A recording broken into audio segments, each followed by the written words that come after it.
Para McAllister y Julián Álvarez. Copa আমেরিকার প্রথম semifinal আগামী 10 জুলাই। এই ম্যাচে আর্জেন্টিনার প্রতিপক্ষ কানাডা।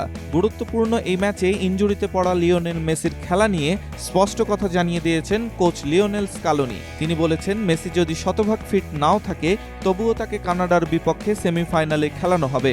এতে মেসি ভক্তদের মনের শঙ্কা অনেকটাই লাঘব হয়েছে।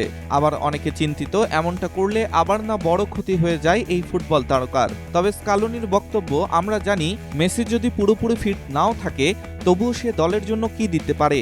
99% সময়ে সে সুস্থ থাকে খেলার জন্য। সে সুস্থ না হয়ে খেলতে নামবে, আমার সঙ্গে এমনটা হয়নি কখনো। সে যখনই খেলতে নামে পুরোপুরি সুস্থ থেকেই খেলতে নামে। আগামীকালকের ম্যাচের জন্যও সে পুরোপুরি প্রস্তুত।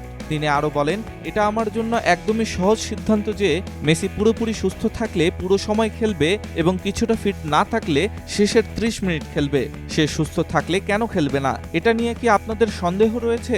আমি দলের কোচ, আমার কোনো সন্দেহ নেই এই ব্যাপারে। সে যদি শতভাগ সুস্থ নাও থাকে তবুও খেলবে, আমি এটার দায়িত্ব নিচ্ছি।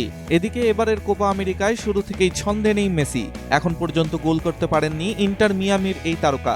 এছাড়া টুর্নামেন্ট চলাকালে চিলির বিপক্ষে ম্যাচে ইনজুরিতে পড়েন মেসি, যে কারণে পেরুর বিপক্ষে খেলা হয়নি। কোয়ার্টার ফাইনালে ইকুয়েডরের বিপক্ষে খেললেও মেসি ছিলেন না ফর্মে। টাই ব্রেকারে পেনাল্টিও মিস করেন। এসব নিয়ে সমর্থকরা শঙ্কায় থাকলেও কোচ স্কালোনি একটুও দ্বিধায় নেই। ডেস্ক রিপোর্ট, স্টার সংবাদ।